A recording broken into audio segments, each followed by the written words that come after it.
Hello, hello. Can you hear me? Yep. What's up? Hi. Okay. I'm sorry. I don't know if I. Oh no, I know I did. I didn't email you this. I don't know how much you follow current U.S. politics. There's like a lot of crazy stuff going on recently.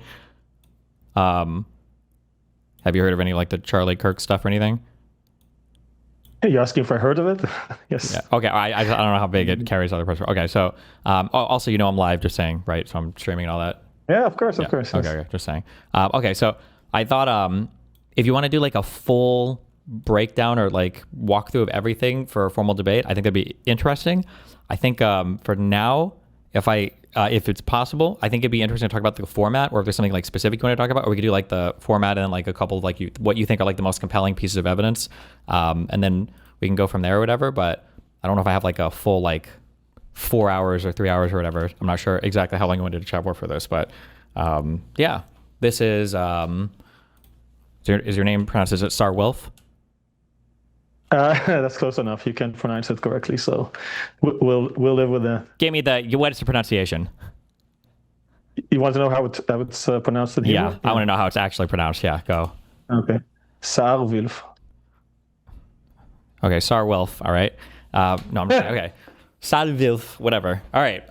You are co-founder or founder of the Root Claim website to Yep. basically to try to give a more formal approach to evaluate evidence, and then to come to conclusions about events that are hard for people to kind of like reason their way to conclusions for. And then you have a website where you guys like take bets basically, or allow people to proposition people to debate against like the root claim system and everything.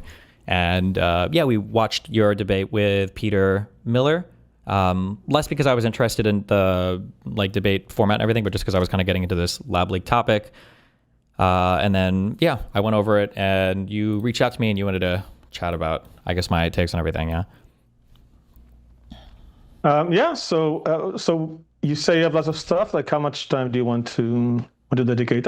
Generally, this is an issue that is very important to me. So I'm open to talk about it as much as needed. By We the can way, just. is the sound good? Yeah, I think it sounds This is a okay. new microphone. Okay. Yeah, we can go for at least an hour. Yeah. Hour. Okay. Let me just say, okay, so these are the things that I think I've seen most of what you reviewed. Mm-hmm. I think so. The things that I think I can establish within 2 hours, 1 hour, probably not, but maybe a few of them. So one is, as you went through the debate, you made a lot of confident claims about things that I said that are obviously wrong. I think none of them were actually wrong. Maybe I missed one or two, but all of them, all the things I said there were correct. Okay. The other thing I think I can establish is all the zoonosis arguments. I mean, all the main ones are false. Some of them we didn't know to contradict, to rebut at the debate, but since then there's been a lot of new evidence. So I think at this point we can say there is no good zoonosis evidence.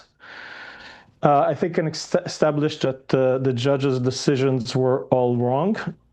I'm not saying wrong in the sense that lab leak is true, in the sense that the way they reached the decision of zoonosis, it can be easy to demonstrate is a wrong process. Okay. I think I can convince that. So a lot of what you said was about what you call Bayesian inference. So in general, the Whitcomb methodology is something that is just I don't know, making up numbers, very susceptible to manipulation. I think I can establish that it is superior to existing inference methods. Mm-hmm. And last is I think I can establish that lab leak is true. So these are all the things I think I can establish, and definitely not within 1 hour. So Sure. you let me know what you want. So okay, I'm kind of curious. We can start with the Bayesian inferencing thing. So Sure. let me formulate what I think your position is, and then you can tell me if this is like a decent summary, and then I can give you like what I think my strongest criticism of it is, and then you can kind of rebut this. So in life, anytime a situation happens and we're trying to figure out, the likelihood between two things, people tend to intuitively reason their way to what conclusion they think is more likely. This leads to a whole host of problems. People might not be weighting evidence correctly. People's prior assumptions about the likelihood of a thing occurring might not be correct. People's adjustments of their prior assumptions, might not be accurate. Basically, what the goal is with any sort of Bayesian inferencing system is can we try to, in a mathematical way, account for all of the evidence that is given and then compute like a probabilistic odd that would be superior to just a person's intuition in such a way that we can make predictions about events that are going to be more reliable on average based on like the totality of evidence given than just like a person kind of like intuiting their way to something. And sometimes a lot of people will intuit their way in a way that's not correct. So like the goal is to kind of like just more stringently mathematically assign probabilities to things that would adjust our prior assumptions to get us a more accurate induction at the end, essentially, right? Do you think that's a fair summary, or would you change that anyway? Well, I think that would be a description of all attempts at probabilistic inference, some of them not very successful. Okay.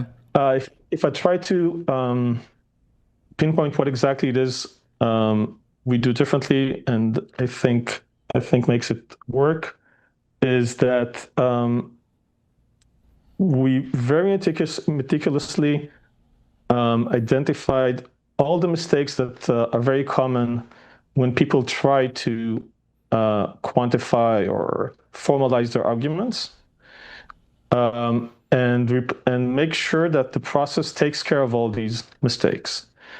Okay, so everyone tries to quantify probabilities, but as many people identified, it's very easy to do this incorrectly. We've had many people. I've seen many people who try to make claims probabilistically and fail. I've seen many people, of course, I assume make arguments not probabilistically and fail. So in general, this whole thing is hard.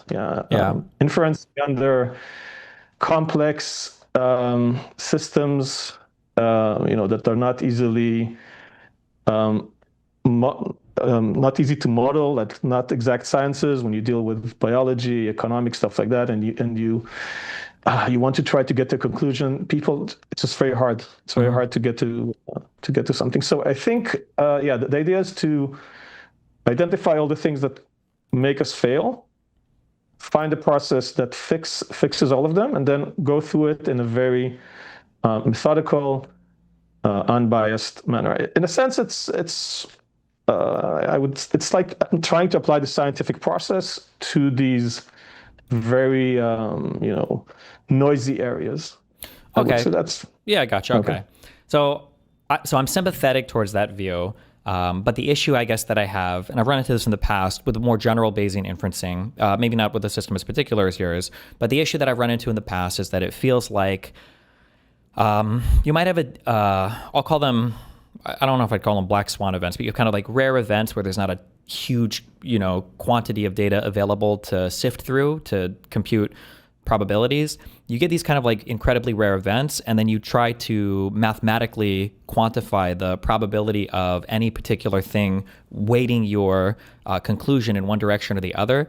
And I find that the mathematical part and the conclusion part are trivially easy. Like that's not like the interesting part. The interesting part becomes, how do you decide what the evidence is and how do you decide how to weight it, which goes back to like kind of the inductive thing before. And then I feel like the interesting, like any insight that could be gleaned from any sort of inferencing system is basically eliminated by the fact that you have this huge qualitative assessment for your priors to figure out like, well, how am I going to weight and adjust this evidence afterwards? Which I feel like a lot of your debate with Peter kind of ended up, like that's basically where a lot of the disagreement came from, is like, how do we even figure out what prior evidence to weigh, and then what probability do we assign it, at what level of granularity do we assign it? And I don't know how you ever escape that issue, especially for like rare events, right? Right. Okay. So first of all the cases we analyze are black swans, right? It's when you have an event that is easily easy to model as a repeatable event, and you can collect statistics for it, then yeah, we have existing methods for that. They work reasonably well. This is known as the reference class problem, right? If you're able to put your current case into a good reference class, and you can collect statistics for that, then you're good. You have a good probability to assess. So everything we do is black swans. Yeah. And the idea here is to try to break it down to non-black swan events. Okay, so you're looking for what constitutes this case, this current new case, and we can put it into a reference class. We can look at past cases and say this is similar to that. And then the trick is, how do you combine all of them to something that is reasonable? And that's also tricky. You need to look into dependencies. You need to make sure you don't have selection biases in the evidence you take. There's lots of problems, but again, we have the processes that not perfect, but do it better than humans. So that would be the approach. But something else I want to say is that every critique you can say for ballistic inference exists in standard human inference, in the standard ways people discuss issues. Because every argument people make is behind it hides a little probabilistic argument. You don't always notice it, but it can always be mapped to it. And anything you say about, okay, you're saying how do you make sure you don't filter evidence? That's a big problem in human inference. People constantly cherry pick the evidence they like, and they build a case, and they only show that. You say, how do you quantify correctly? Okay, same thing happens in human inference. People say, "Ooh, that is a huge coincidence. It can't happen if the other hypothesis is true. Therefore, my hypothesis is true." But then other people say, "Okay, it's not that a big coincidence if you consider these confounders," right? So it's all about eventually matching current details, current evidence into past cases, and that is probability. Yeah, sure. Yeah, I agree with that for sure. Okay. I guess, so then in me covering the debate, what do you feel like were, I guess, like the three biggest things, and then you can run down these, we can go through these one at a time, that you feel like I got incorrect, or that I said that you guys were wrong about, but you feel like the evidence was in your favor for? So you went through a lot of things, like everything I said you didn't like, and you immediately responded to it saying it's wrong. I don't remember. It's like a lot of little stuff, so it's hard for me to. If you want, you can just go sample around the place in the debate, and we can discuss that. That's like a good unbiased way to make my case that most of them are wrong. The big things that are I think are important is what we just discussed about the process being just us trying to make a case and then pretending it to be scientific, which is definitely not what we do. Okay. I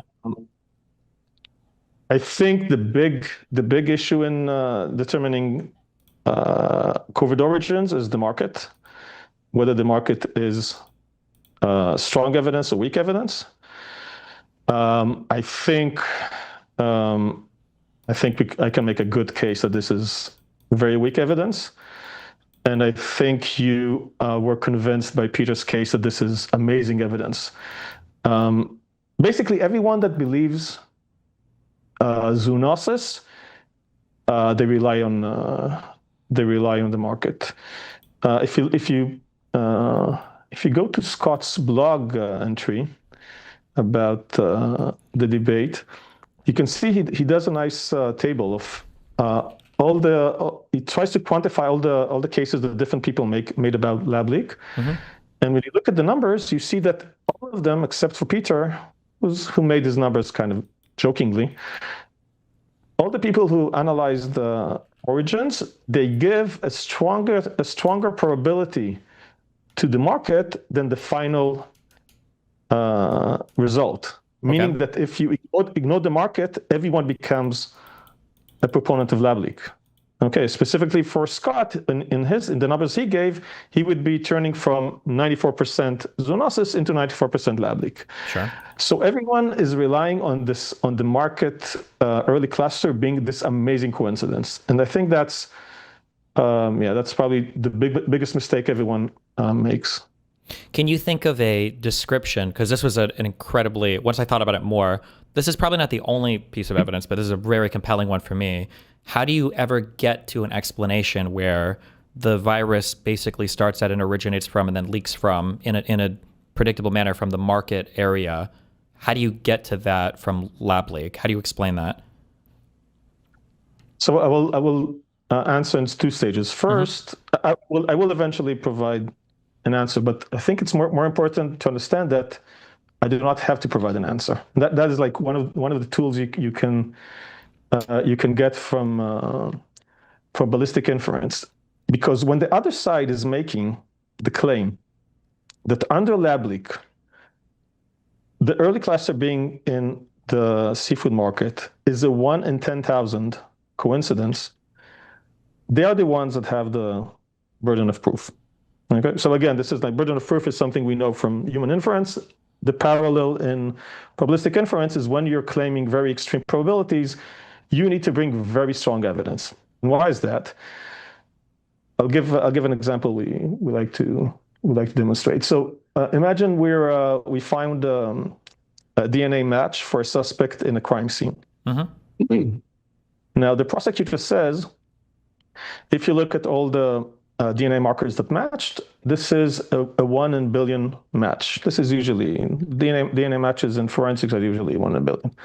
So he's saying, whatever your probability was that this guy was the murderer, before you saw the evidence, you should have dated 1 billion higher. Now, this is an awful probabilistic inference mistake. And why is that? Because a chance DNA match is not the best explanation for why you would find the DNA match. Sure. Better explanations would be he was there for innocent reasons. It could be lab contamination. Yeah. It could be police planting evidence. Okay, there's adversary planting evidence. So there's so many other ways you could reach this evidence that is not the one that's easy to calculate. The other ones are hard to calculate. We don't know how often someone would plant evidence. We don't know what's the rate of contamination, especially not under the specifics of the case, which would be different every time. Yeah. But it's very easy to know these are not 1 in a billion. Okay. Mm-hmm.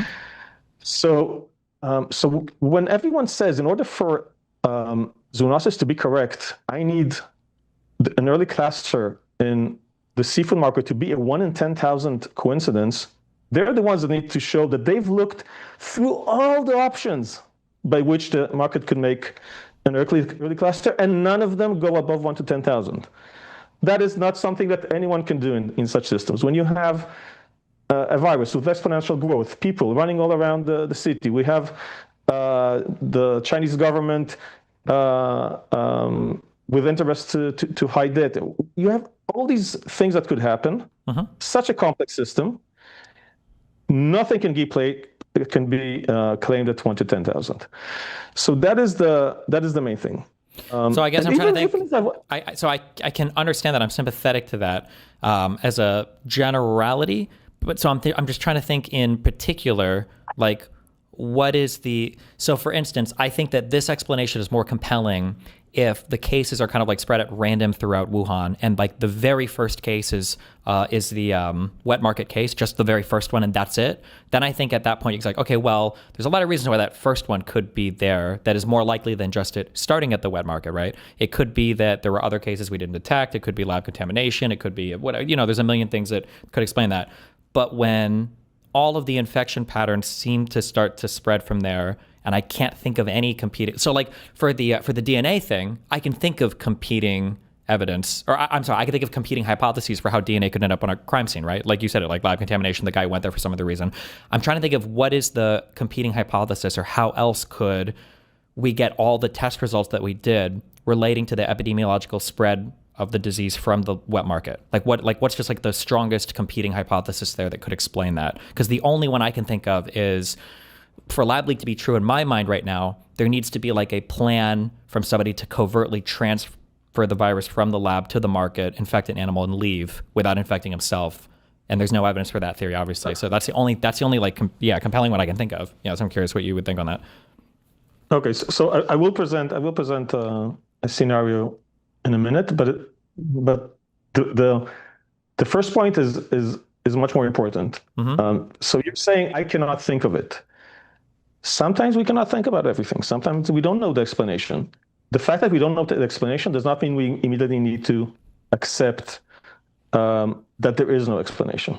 True, okay. But I have compelling evidence for the zoonotic spillover. So at that point, I would need something else. I wouldn't just assume, well, just because I'm just not 100%, I'm going to assume that it could be anything else, right? I feel like I would need something. Yeah, of course. Notice what I'm saying. I'm not saying it's not evidence. Sure. I'm saying in order for you to claim 1 in 10,000 evidence, like the parallel of DNA being a 1 in billion evidence, you need to get to confidence that is close to 1 in 10,000 that you haven't missed anything. Okay, so you need to say, I'm 99.99% sure. There is no other way other than a chance and other than the lab worker accidentally going to WAV. So that is the main point that needs to be understood. And I think So let's look a bit at what are the options we have. So what I think is the best explanation for HSM is that HSM has several factors that make it a likely first cluster location. Now, this was misunderstood by the opposition in the debate I'm saying it must be the location. I'm not saying. What I'm saying is it's significantly more than a 1% probability to form the early cluster. And we pointed to a few things. One is that it is a place with many visitors. Okay, so model is that we have about a few weeks of cryptic transmission in Wuhan. So we had a lab worker infecting friends, and it grows around the city. Just to give So that scenario that you just said right there in my mind is like a 1 in a Google. Like that's like an almost infinitesimally small chance that a person could be cryptically transmitting amongst a group of friends in a major city like that. I'm unaware of that. What? That SARS-CoV-2 could do cryptic transmission between groups of people in a major city, that would start to show up in hospitalizations and people would be symptomatic. That seems in so 1 out of 100 trillion chance to me. Okay, so maybe to clarify so I'm talking about it growing from 1 to 100 people. 1 to 100 people is 6-7 duplications. That's 3-4 weeks, maybe more for the earliest variant. That's 100 people. 100 people is just a handful of hospitalizations. You have hundreds of thousands of flu infections going on at the same time. So you want to say that 5 hospitalizations going on in the city there's just no option that this would be missed amidst 100,000 flu infections going on. I don't think the Google. I think that's maybe 50%. It's possible that could happen, but then it would have to be that plus the first wave of infections that are noticed are the ones coming from the seafood market, and they're still not spreading from any other place until after they've gone from the seafood market. Like, wouldn't those 100 people that were infected, wouldn't I see them move out into other places? Like the fact that the seafood market. Sure. So that's the next step. Yeah. So that's the next step. So now we have maybe 50, maybe 100, maybe more people going around the city. One of them is at this point is likely to reach the market because the market has 10,000 visitors. So within a few days, you should get one of them. In the market. Now, once the market. So that's the first factor. The market is very likely to see incoming virus traffic when there's very low transmission. That's not true for many places. For example, we know that churches, especially if you had the choirs, we know. Call centers, so where people make a lot of talk a lot and make a lot of noise, in a closed space. There's a lot of aerosolization. There's a lot of viruses in the air. These are places that where the virus spreads very effectively. However, you won't get a virus there early because these are small groups of people. But the market, you have 10,000 people coming every day. Okay, so what about like every mall, every restaurant, every retail store? Like, why would we exclude these places? Yeah. So malls will have incoming traffic. Train stations would have incoming traffic. So all of these would have a lot of incoming traffic, and that's where we go to the next stage. So the next stage is you need the virus to stay and replicate fast. So for it to stay, you need to have a permanent population. Okay. The train station has, I don't know, 10 people who are permanent workers. Who are, wait, why does it need a permanent population? So people who go there every day. Okay, because if you have, okay, so cool, you have the person going on the train at that specific hour. Okay, he will be infecting much more than other people infecting, but that's it. He did his job, and from there on, the infections go back to the low infectivity areas.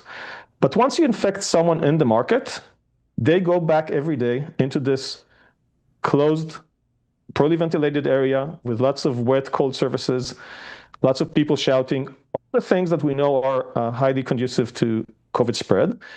And then you have, within this small space of the market, you have very high exponent. Sure, okay, wait, so two quick things. So we get into the wet market, because the pictures I've seen, I don't think convince me that this is as closed an area I feel as you sell it as. And then the second thing is for the first thing for the train, wouldn't the train have like wouldn't the same people take the train every day? Like, wouldn't those be like ordinary travelers, or at least like Monday through Friday? Sure, but not the same people. Okay, you want to have the same people coming back to meet each other, so you will have this group infecting each other. Why wouldn't the train have the same people like every day? So okay, so because they don't sit in the same car every day. So yeah, okay. So the people that got infected yesterday, some of them may come tomorrow and infect other people. But you won't have this close population within which you have very rapid exponential growth. Okay. Do you understand the difference? So I don't understand, because I feel like the same group of people, maybe not like in the same rows or in the same seats or whatever else, but I feel like more or less the same group of people every day would be coming to the train, maybe slightly different rides, 6 minutes earlier or later, but for the most part, it'd be a similar group, Monday through Friday at least, or whatever, for work days. Right. So the difference is once you have this closed group of people, you have the 1,000 people that come every day to the same place. So on the second replication, you have everyone within this group. Everyone that was infected is within the group. And the second replication, again, everyone infected is within this group. So this group will be infected very quickly. The train passengers will not be infected quickly, because every day you are infecting different people. Some of them don't come back. Some of them go to a different car. You will get within the small time that they are in the train, you will get them infecting more people than they infect otherwise. But you won't have this population that you can say, okay, this is a very specific population that is getting into a high infectivity rate, right? If you look at train passengers, you won't get them 90% infected within a few weeks. HSM in the market, you will get everyone infected within a few weeks. Even though, wouldn't people who visit the market, if somebody visits the market, I feel like a person visiting the market would spend less time in the market than somebody getting on the train, no? I don't know, I guess they're both about 1 hour. I mean, I don't know, half an hour, 1 hour, but why is that important? I'm just trying to think of, like, let me reformulate what you're saying. Are you saying that the market is a higher likelihood of being the origin of like a mass spreader event because there are more permanent infected people at the market to infect others? Is that the argument? And so the train only has like a few conductors. There are three components. Okay. You need to have three components. One is that the virus is constantly coming in by visitors. The other is that you have the permanent residents that can grow exponentially within it and create a high positivity rate that will be obvious, will become a pattern. And the third is that the market itself does have a higher exponent.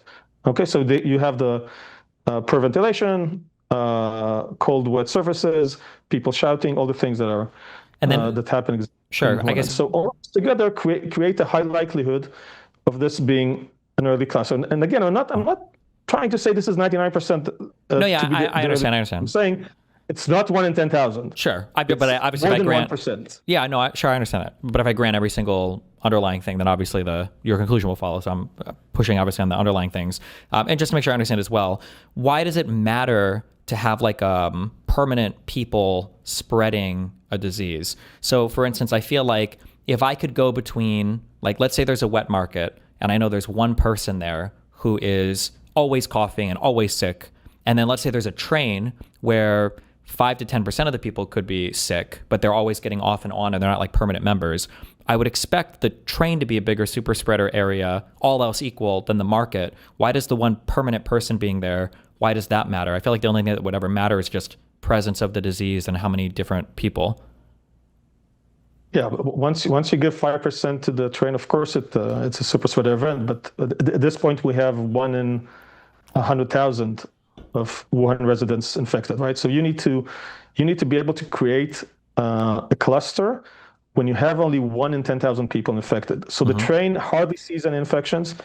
It may get one person going on the train, infecting 5, and that's it. These 5 people, for the next day, you can't track them. They won't come back to the same place to create a cluster. Okay. So maybe you will say the train residents and train travelers in general will become sicker earlier. Sure, but that's not. But you would expect them to create clusters. They're going to be 1% instead of 0.1%, not 50% compared to 0.1. Sure, but you would expect them to create clusters somewhere, right? Like at their places of work, at schools, at any place. But that didn't happen ever. That seems incredibly suspect. Yeah, go ahead. Sorry.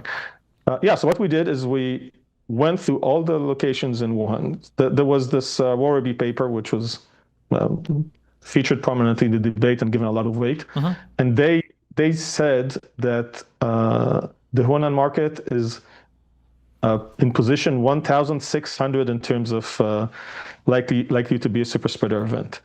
They did it based on very faulty data, which is mobile check-ins, but let's ignore that.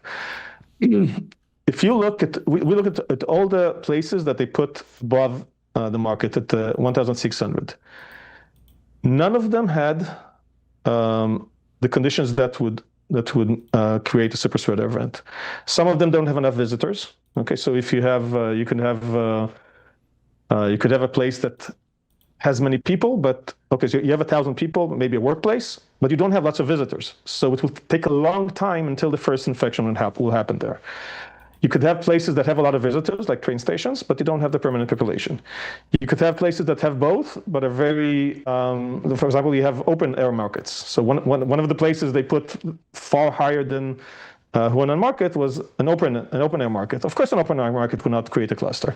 So we went through all these 1,600. They did not have one there that is more likely than Wuhan. And again, I'm not saying this is definitely the place where it's problem. I'm just saying it's not 1 in 10,000. So so it is definitely somewhere that is very conducive to become an early cluster. I do recognize it looks weird that it's also one of the places that has wildlife, but let's address that from a different angle. So 2 things. One is when you look before COVID, markets were not considered the likely place to be to do a spillover. They were mostly focusing on places where the interaction is much more close with animals. So places like restaurants where they actually cut animals. Do you think it was just unlikely then?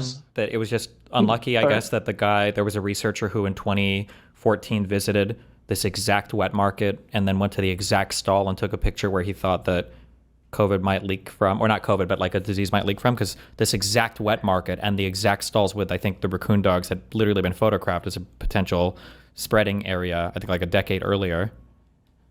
Yeah, so that's actually two cute probabilistic inference lessons here. Okay. First of all, what you see here is someone from the lab going directly to the market. Okay, so if like all my models are wrong, you actually see a reason why people will go from the lab to the market. So that's like it was presented as if some crazy coincidence for someone from the lab to go to the market, but we see a good reason for them to go there because Oh no, no, wait. So one, it wasn't crazy that somebody would go from the lab to the market. That's possible, Yeah. although I don't know if that connection had ever been made. The issue is that one, there's never been in any of the seropositivity stuff or any of the testing of any of the blood, there was never any positive infection ever from anybody in the lab that we see. Okay, now there might be ways to explain why that would be. There's no testing. We don't know that. Sure, there was testing, but we could say it was rigged or trying to hit it or whatever. But so we have no seropositivity for anybody ever at the lab. And then two, the issue wasn't somebody going from the lab to the wet market. Is how did they get from the lab to the wet market to the home to back to the lab and never infect anybody outside of the lab? They only dropped that infection off at the lab and then went home, and nobody else seemed to have caught stuff. I think that was the big issue with it. But yeah, back to the point of it seems like having that stall photographed itself with the raccoon dog in it. Okay. Yeah, go ahead. So what I'm saying is that this is one way it could happen. This is by far not my best path, but it's definitely something that could happen. The other thing is we don't know how this what process is between us and the evidence. Okay, so we see this photo of an animal. We of course, yeah, it does make sense that people that are going to investigate to study zoonotic sources would go to places where wild animals are. So it's not a big coincidence that they would go to the market. However, we don't know what else. What other pictures we have? Where else did we go? In retrospect, they're bringing us this picture. How big is the search space from this?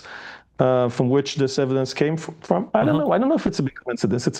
It's very hard to assess these kind of retrospectively cherry-picked evidence. Sure. It could be interesting, but that's fair. So it could be that he could have flown to Wuhan, went right to this place, took a picture because he thought this was a super high-risk area, and that would be pretty compelling. But you're saying that it could also be that they visited 200 locations in China. He has a million different pictures, and then this is just the one he published saying like, well, look, it happened here, right? And I guess we don't know the original source. And if we had access to that information, it would adjust. That's a fair point, sure.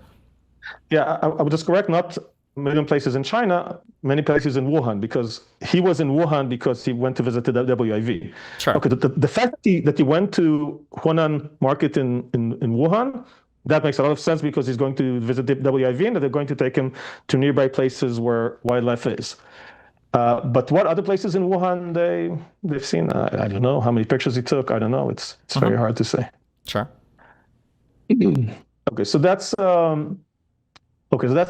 the next thing. Third thing is we actually see that these kind of wet markets, seafood markets in the West, more meatpacking factories, all these places have consistently created early clusters after zero COVID. Okay, so you have many places where they maintain COVID zero for a few months, and then the first cluster they see is exactly in a place like Huanan Seafood Market.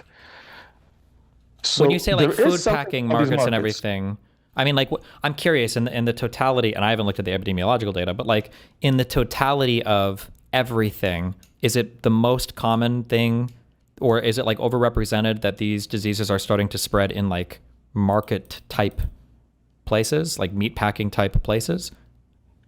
Yes. So we provided in the presentation there, if I can send you the link if you want, we presented a list of many places. I think we eventually had like 6 or 7 places, cases where after a long period of zero COVID, the first cluster is in a seafood market or similar location. Now you need to understand, zero COVID doesn't happen that often, right? This is something that like the first cluster after zero COVID is not a common event. Maybe it happens a few hundred times all over. So having a few % of those being in similar location, without explaining why, you cannot claim 1 in 10,000 coincidence for something that you actually see happen multiple %. Okay, you can go to each one and say, okay, the reason here is different than our case, the reason here is different than our case, okay. But Okay, so you can maybe bring it down to, instead of 5%, you can say you can say Huanan is very special and it's 1%, and I would go and say why Huanan is actually more susceptible and it should be 10%. But you can go to 1 to 10,000 when you have actual empirical data that these places tend to create early clusters. Well, when you say you can't go 1 to 10,000, you're saying that we should start way higher, or that's what you mean, right? That it's unfair to start at. No, I mean higher in terms of probability. I mean, yeah. Well, you want to assess the coincidence of the Wuhan seafood market being the first cluster. The probability you should give to it is at least 1%. That's the minimum you can start. Like, claiming anything beyond that, you don't have enough understanding. We don't have enough modeling of how early clusters form. Every virus is different. This is just not something we have enough understanding to claim that we know with 99.99% certainty that it cannot happen other than by chance. Sure, but I guess I just don't know what, like gain of function leaks from labs. Like, this has never happened in all of human history where there's been, so that's hard. And then obviously, I don't even know if we could even model cryptic transmission, because definitionally it's cryptic. So how could you model cryptic transmission from a lab to the wet market that doesn't affect anyone else? I don't know how we would model that. Not to say it doesn't. It grows to 100 people. This is the standard. I'm saying this is completely standard. I'm not saying I have a perfect model, then I can say this is exactly what happened. I'm just saying. But that thing intuitively to me, and I could be wrong because I'm not. Maybe I'm missing some things. But to say that 100 people could get infected cryptically and then it all dies out. For the first version, it doesn't die out. I didn't say it dies out. I said one of them goes to Huanan seafood market, and once they're there, they grow 4 times faster. Sure, okay? But none of the other 99 people's infected within a few anybody. weeks they overtake. Within a few weeks, they overtake the rest of the city. Okay, that's actually what we have. It's not like we have all the cases linked to the market. We have a third of the cases linked to the market. 2/3 are not linked to the market. Some of them are linked to other markets even. And nobody knows. Nobody knows where these people got infected. So I guess the thing that would help, it would almost be dispositive. Like, if there was just like one other strong cluster that emerged, like decently far from the area, like not like right next door, like it would be so strong, I think, in the favor of some other type of leak, not a zoonotic leak from the wet market. But the fact that there's like not even a single one, I just feel like it hurts so much, because we're talking about 100 people or however many getting infected on the train, and then those infections staying low enough such that the wet market was such a place that it could spread, and that overtakes all the others. And when we say overtake, we really mean it's the only one basically that shows up, because there's not a single other early cluster that emerges independent of like the market area. Right. So, I mean, but we actually know that 2/3 of the cases are not connected to the market. Not connected directly, but all of them are like from... Yeah. So of course there's going to be, once you get to a very efficient super spreading location, it will grow very fast. It will become the first place noticed. And yeah, of course it will be the first. Remember that this happens very fast, right? Once you infect someone in Huanan seafood market, these people, they work closely together on ventilated area. They also go and play after hours in this crammed mahjong room. You get everyone infected very fast. So yeah, so you will have the first cluster. I'm saying HSM is a reasonable place for that to happen. It's also very possible that there were other clusters. They weren't noticed because they're not interesting. So I feel like other clusters, I don't know how you would not notice another cluster, because people would start to be hospitalized, right? Right. So remember, people are constantly being hospitalized for the flu. So it's happening in parallel. And when you interview the doctors who raised the alarms, many of them said the reason they raised the alarm is because people told them they work in Wuhan seafood market. No, that's not. Wait, that's not true. The first doctor that noticed it saw similarities to the pneumonia infection of SARS-1. It wasn't there. It wasn't because of the initial link to the seafood market.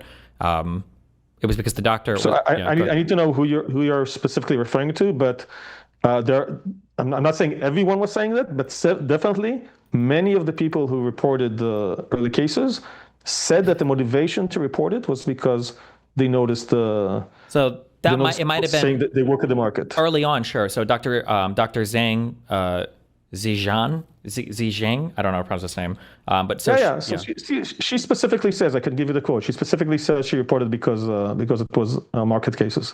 I know That's that I that's know what that she says. it is impossible for that to be the case because the first couple that she identified was an elderly couple that had no known link to the seafood market. That was the first two that she looked Yeah, at. sure. But when she reported is when she had the former cases. Is that important for you to do it now, or do you want me to send it later? Well, I'm saying the very first two that she identified, the very first two where it was an elderly couple with no known link. Yeah, but those were not reported. So if you want, I can look up the exact details, but Sure, it's or you not. can email it to me after. Sure, I guess, yeah. Yeah, I'll email this. But Let it's me kind of just write important it. because I think this is because you guys will you write off all of the early reporting as kind of being a sample bias, but I feel like but it could also be the case that organically arose because that is where the cases were kind of originating, right? Because the next a worker from the Wuhan seafood market was admitted on the 27th, the next day, and then on the 28th and the 29th, there were more patients from the Wuhan market who were admitted who started to have this like pneumonia stuff. But if we just say it's like it's like a bias, a sampling bias or whatever, like 3 days in, yeah, you would expect to see it in other hospitals because they can also go back retrospectively and test because blood samples and stuff are stored, but nobody tested positive anywhere else, right?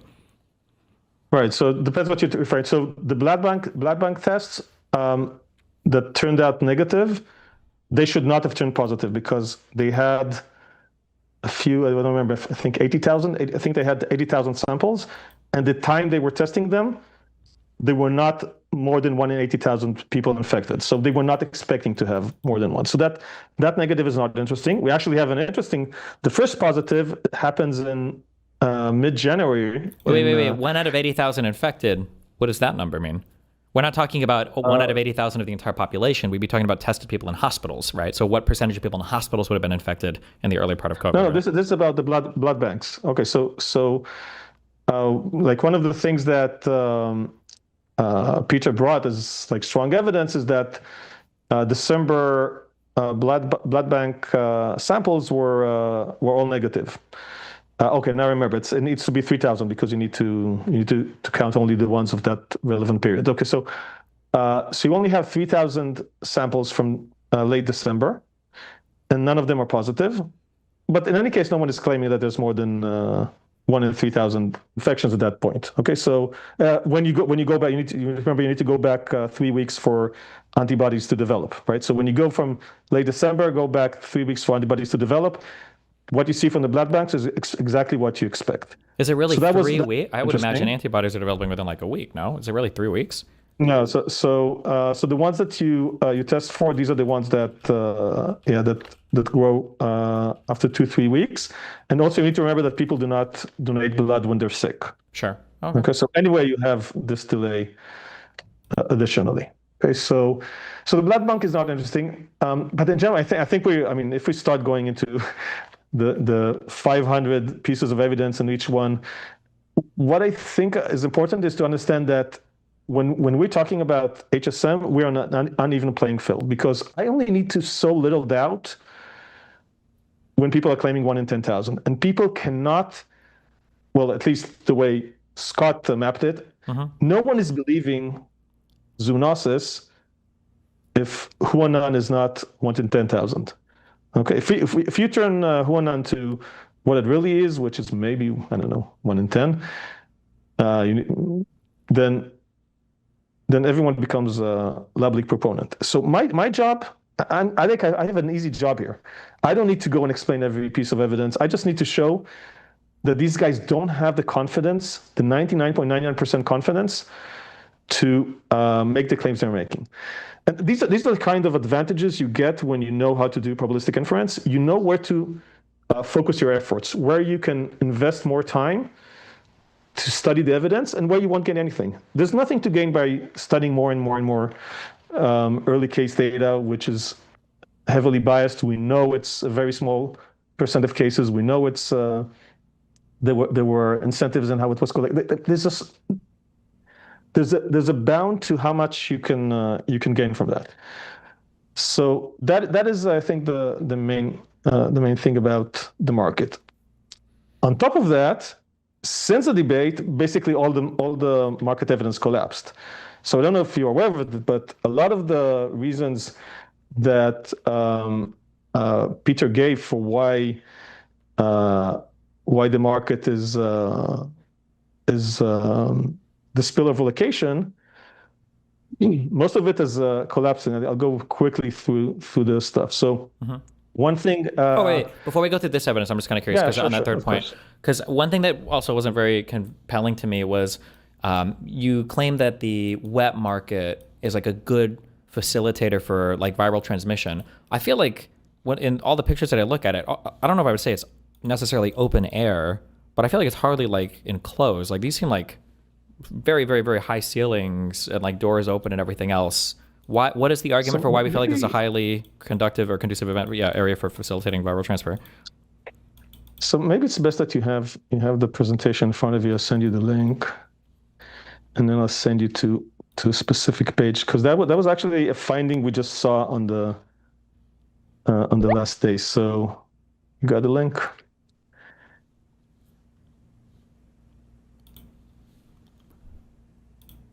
Um, okay. Okay, now I need to find where it is.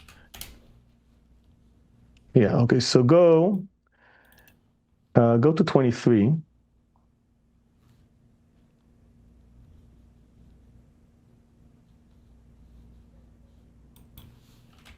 Um, okay.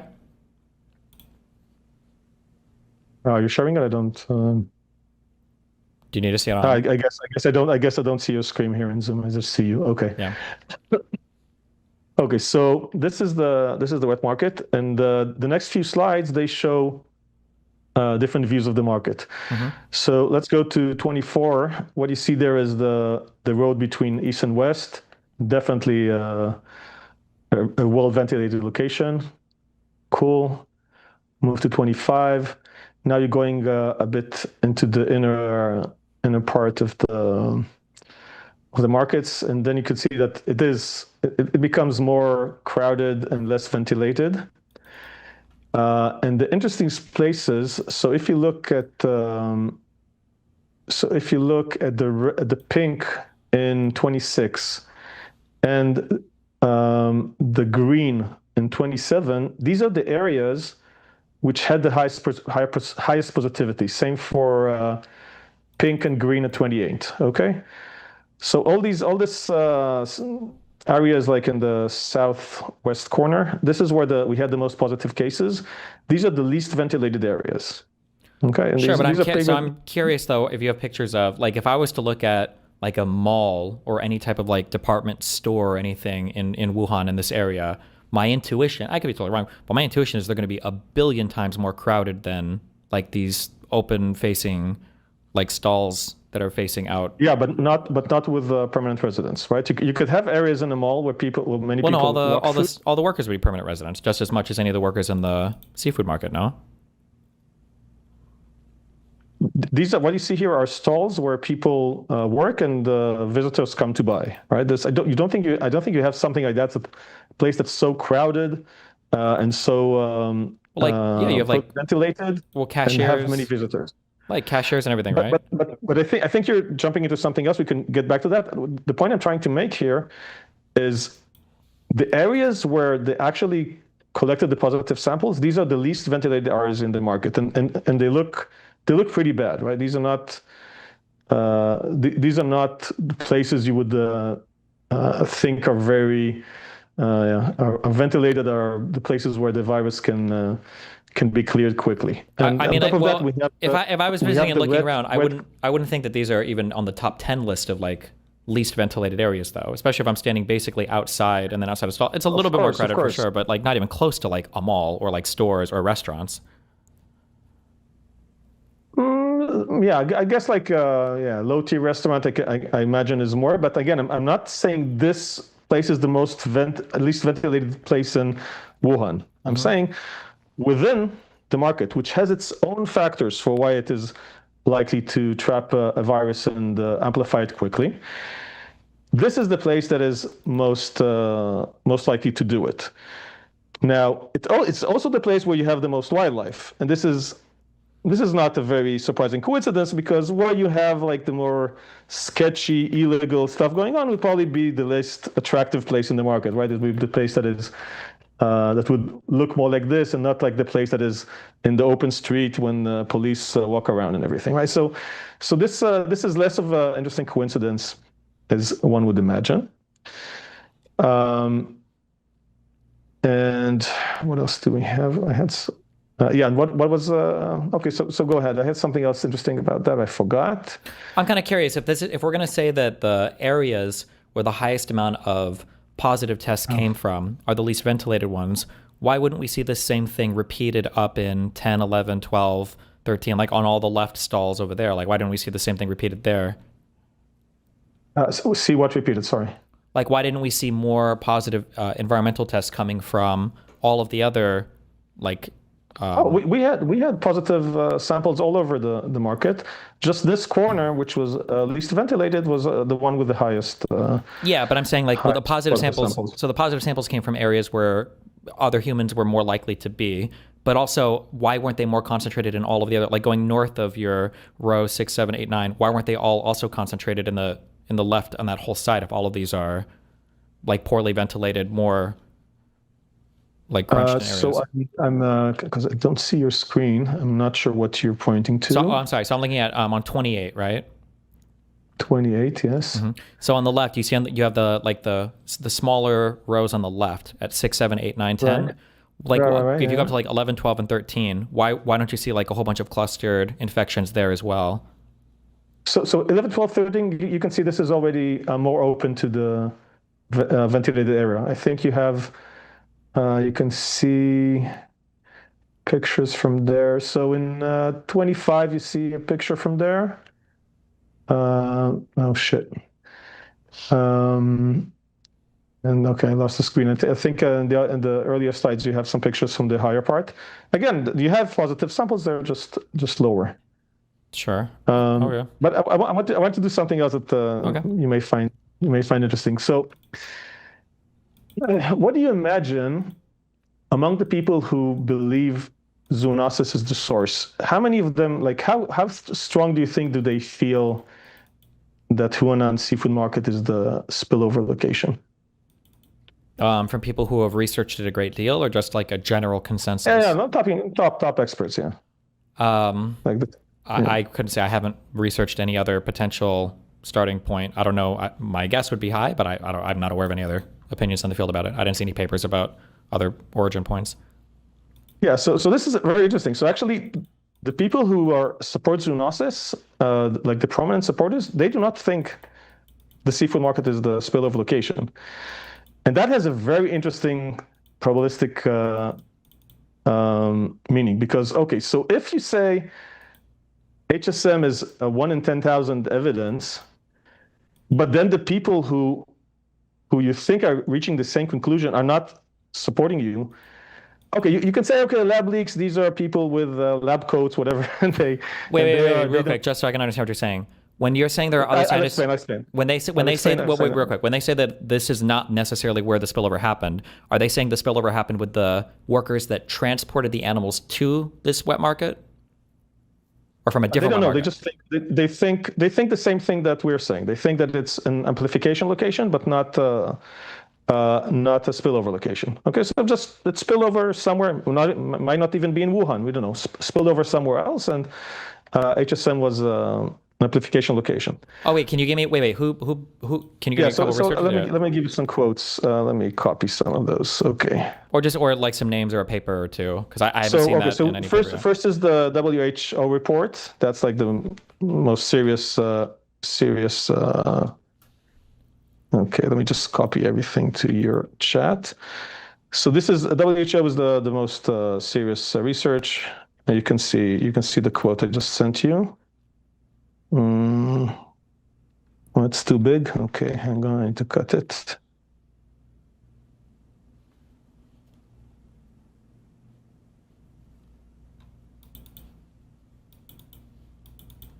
Okay.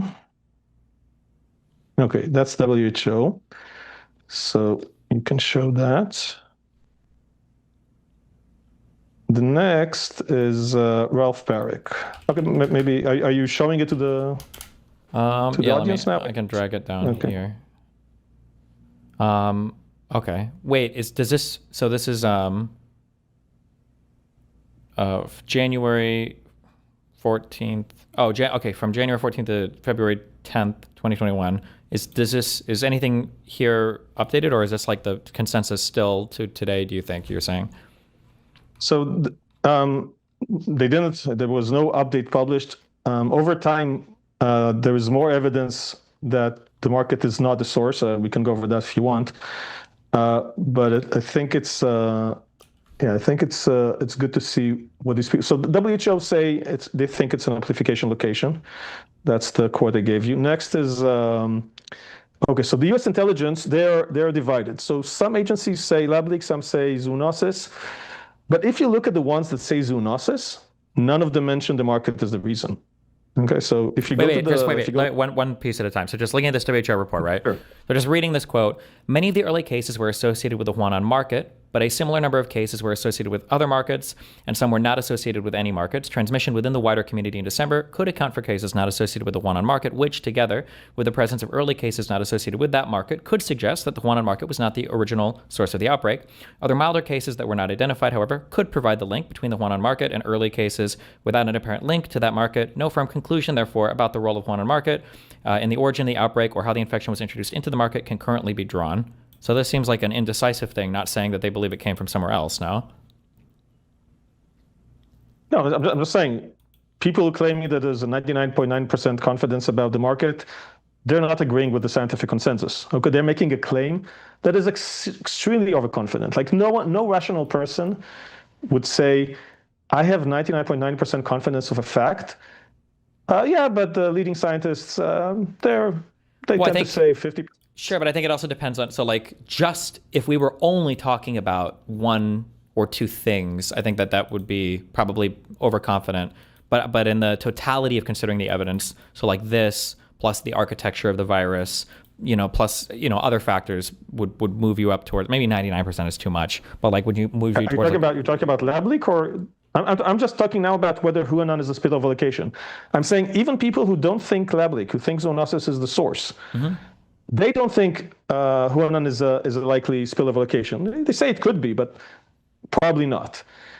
So that means that people. Well, wait, this report doesn't say probably not. It just says they have inconclusive evidence in 2021 of January. Okay. Yeah. That's not important. Even if they said that 90% it's the source, it's still very, very far from 99.99. So I'm fine with 90%. 90% would still get lab leak. So you're saying something that the scientific community is conflicted upon, and you're claiming I know 99.9% that it's true. That's not something that any rational person could do. Sure. I mean, well, realistically, like if we were betting on odds, I probably wouldn't say 99.9%. I'd probably say I'd say 90% or 95 maybe. Probably not 99. That's a pretty beautiful. Once you say 90%, you're at lab leak, because everyone else that put odds at the market, they put 1 in 10,000, 1 in 5,000 in order to reach lab leak. If you remove that piece of the puzzle, they all turn lab leak. Okay, because all the rest of the evidence, it leans lab leak, right? I don't know if there's any other evidence that leans lab leak at all. Okay, we can discuss this, but let's sure. Finish just the market. So, okay. So that was WHO. The next is Ralph Baric. Ralph Baric is considered the world's leading coronavirologist. He gave a testimony at Congress, and he says the same thing. He says, we see all these studies claiming that they can pinpoint it to the market. I don't see it. It doesn't look strong enough. It seems like an amplification location, right? Do you have the quote from the screen? I'm trying to, I think it's loading the testimony. You could just bring the quote. What page is this on? That's written in what I gave you.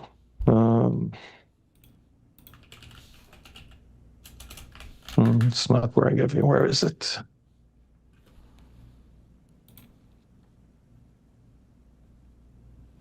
Let me search for that.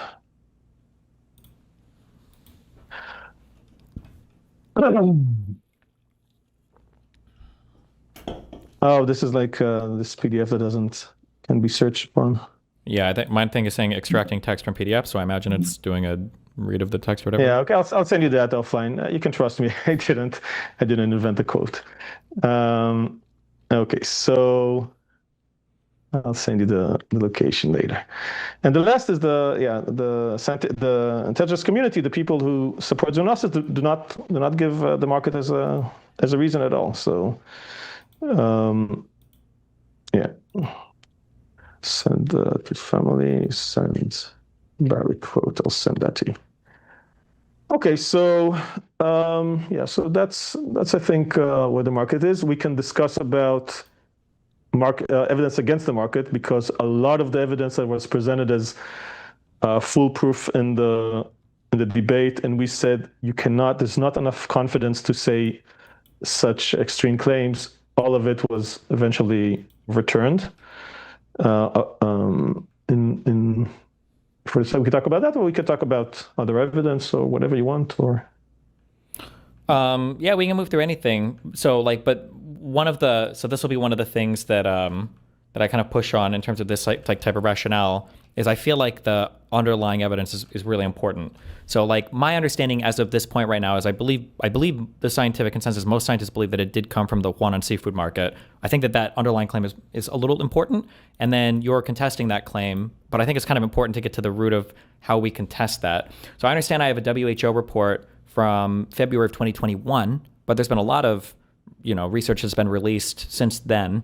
So I'm not convinced that this WHO report is saying the scientific consensus is that it leaked from some other place. I think this report was saying was that at this point in time, there's not enough to strongly conclude that it came from the Wuhan seafood market. And then I've got this Barrick testimony from the House. Unfortunately, for reasons we might disagree politically, the U.S. House of Representatives is an absolute joke when the Republicans are in charge. I wish I could see exactly what this guy said in his testimony. I see the quote that you're saying is that and the thing we have really solid data for is that the market was a set of implication in late December, January. That's still 2 months from the origin date based on a molecular clock, which means it was circulating somewhere before it got there. So what does this claim is that there were early infections in October? I'm not aware of any paper that makes that claim, if that's what the transmission would have looked like. This is based on genetic clock. Okay, so when you look at the diversity of viruses, late October seems like a good guess. Is cryptic transmission for 2 months something that we expect to see with SARS-CoV-2? No, it's more like 5 weeks. Is cryptic transmission for 5 weeks something we expect to see with no other clusters emerging? It was just the Wuhan seafood market was the perfect place. No malls, no restaurants, no schools, no workplaces, no other market. All the places you mentioned are not places that are very conducive to create an early cluster. Some of them would be amazing, super spreading locations once the virus gets above some threshold in the population. But if you want to create a cluster with just 100 cases, I'm wholly unconvinced that I don't think that the seafood market, if we're saying that clusters are that hard to start, I'm wholly unconvinced that the seafood market is going to be the place to start. I would instantly go to malls, and I would argue that that's way more likely in every conceivable sense than or trains. So the main issue with malls is you don't have the local population infecting each other, right? So in Wuhan, they are very close together, interacting in the same place, shouting, and you additionally have the mahjong room where they socialize after hours. And we know that many of the early cases were said to be infected in the mahjong room. Okay, so it's not just making up this mahjong room. This is, when you actually look at what people say, they say the early cases got it at the mahjong room. I'm not aware of any evidence for that. It's not something you have at a mall, right? I don't know if anybody said that they're. Oh yeah, I can give you. So in my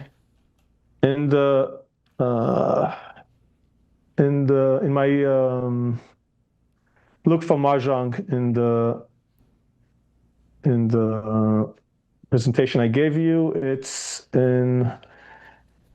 Also, wait, real quick, for COVID, or I'm sorry, for this House for this House report, was this I see the date up top is 2024-04.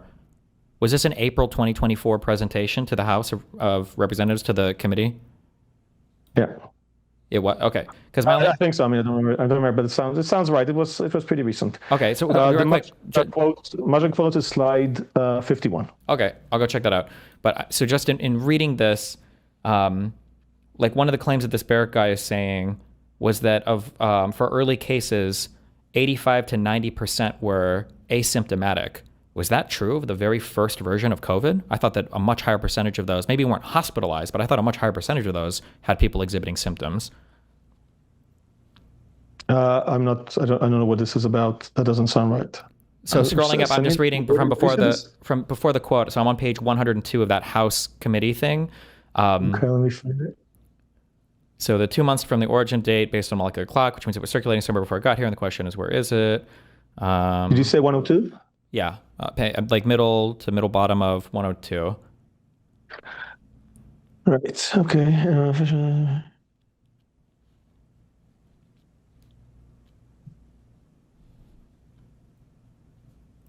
So where do you see? Oh, okay. Someone trying to chase influencers. So then on page 103, yeah, he makes this statement. Yeah, I don't know. That doesn't sound right. I don't know what he meant here. That sounds aggressively and egregiously incorrect, like ideologically incorrect. Maybe he meant that at that time they were only the only way they knew about cases was through hospitalizations. But I don't think he thinks 90% are asymptomatic. Well, the issue is that this is in response to, I don't know who's asking the question, but the guy asking the question is saying, and he's bringing up the good point, is that if we claim there's asymptomatic transmission for 2 months, you're talking about hundreds of thousands of cases. And then his response is, well, 90% of those are asymptomatic. But even if that was true, that'd still be 10,000 symptomatic cases. So I don't know who this Barrett guy is. I would have to go and check. Is this guy, if I look this guy up, is he going to believe a whole bunch of other crazy shit about how like mRNA vaccines are poison? This is the world's top coronavirologist. No, this is not someone that you will. I think so. Yeah. So this is the top. I could be totally wrong. But maybe it is possible. Sure. Maybe it's possible that there is a high asymptomatic rate in at that time. Probably not 90%, but could be high. We do know from. Wait, just real quick. You said this guy's the world's top coronavirologist? Yeah. If you search Google for world's top coronavirologist, you get him and possibly Xi Jinping, the Chinese one. I feel like I've read a decent number of papers now from cover to cover on this. I feel like his name wasn't coming up a ton. There are a few names that I see in a lot of these papers. Rambert Anderson, a lot of Chinese names. The Wumbali, whatever, I can't pronounce the guy's name. He wasn't involved in much of the. He wasn't involved in much of the studies, but he has a major coronavirus lab, I think, in University of North Carolina. He's a major. There's not many people who are more knowledgeable about that than him. Yeah, just as a quick thing, so I checked this guy out on Instagram and I see in 2016, Dr. Burke revolutionized holistic healthcare in North Carolina by introducing neurofeedback therapy through My Brain Doctor, showcasing his dedication to advancing patient well-being. Certified in neurofeedback, acupuncture, nutrition, and various therapeutic techniques, his expertise spans a wide range of chiropractic methods integral to concussive care. I don't believe this guy is a top world virologist. I would, so. If your angle is to discredit Ralph Baric in terms of his expertise in coronaviruses, this is not a good angle for you. Okay. Well, I would take that angle also because he said 90 to 95. But he also said the early 85 to 90% of cases early on were asymptomatic. That immediately stands out to me as being a totally not true number. And he's arguing for cryptic transmission of hundreds of thousands of cases without showing up anywhere in any hospital tests. This all sounds entirely impossible to me. But okay, so it could be that I'm wrong. It could be that the asymptomatic rate is higher than I thought. We do know from the serology in Wuhan that we had 600,000 cases when they went into lockdown. So yeah, so the cases were definitely underestimated. I don't know if 85, 90% is the number. I mean, maybe he's defining asymptomatic in a different way than I am. But he's not, this is not a person who just says nonsense. But he's one of the authors of the diffuse proposal. Okay, so he's. Yeah, but how many people authored that diffuse proposal? Was this somebody that was this like hundreds or thousands of proposal authors, or? No, I think 20 or something. I don't remember. I need to look. Okay. He gave WIV the idea to start FCS. This is, all these are the areas of that he's most interested in. All these the things that actually ended up in SARS-2. Okay. By coincidence or not by coincidence. Yeah. Somebody said real quick, somebody said in chat that the guy that I found here, this might be a different Dr. Robert Barrick, that maybe this guy is not the same one. No, it's Ralph. Ralph, not Robert. This is Ralph Barrick. Oh, okay. But then I might have misheard you there. Okay, never mind. Then this might have been. Yeah, that did not make sense. The acupuncture stuff. Okay. Okay, this guy looks much more like the person you were talking about. His work involves coronaviruses, including gain-of-function research aimed at devising effective vaccines against coronavirus. Okay. This is probably the guy you're talking about. Oh, and he works at the University of North Carolina, so it makes sense that he authored that diffuse proposal. Okay, makes more sense. All right. Okay. And I also have chat support in parallel, and I'm getting that there are 5 authors on diffuse, 3 main authors, and Barrick is one of them. Okay. Okay. Okay, so what else? What else would you like to do? Interesting things to discuss is you said evidence. Well, you said something you said before was you felt that even outside of the source of the virus, you felt that there were other arguments that if you eliminated the wet market, that there were other arguments that you felt cut in favor of a lab leak. What were some of the other arguments? Okay, so there are a few about how this does not look like this is not the pattern of zoonosis. One is that we don't see an animal. There is only one source of all infections in the world, which is not what we see in pandemics. Usually in pandemics, you have the animal infecting multiple people. I mean, the animal population infecting multiple people, which is what you expect because the virus infects lots of animals and they interact with people in multiple interfaces. So you see multiple spillovers. You see it in epidemiology. You actually see them being infected, but you also see it in the phylogenetic tree, right? You see different genetic sources that cannot be merged into a single source. Mm-hmm. So we don't have that in SARS-2. Everything goes back to the one spillover in Wuhan. Yeah, so we don't have the host. We don't have multiple spillovers. Let's see what else. What else is good evidence?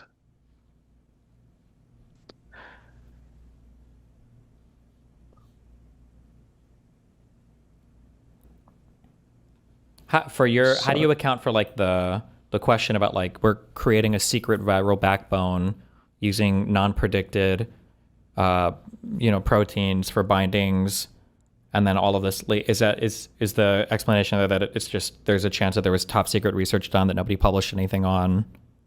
Okay, so I'll go to that in a minute. The other things that we have is that the virus is very well adapted to humans. So it seems like it is most adapted to human ACE2 than any other animal. Mm-hmm.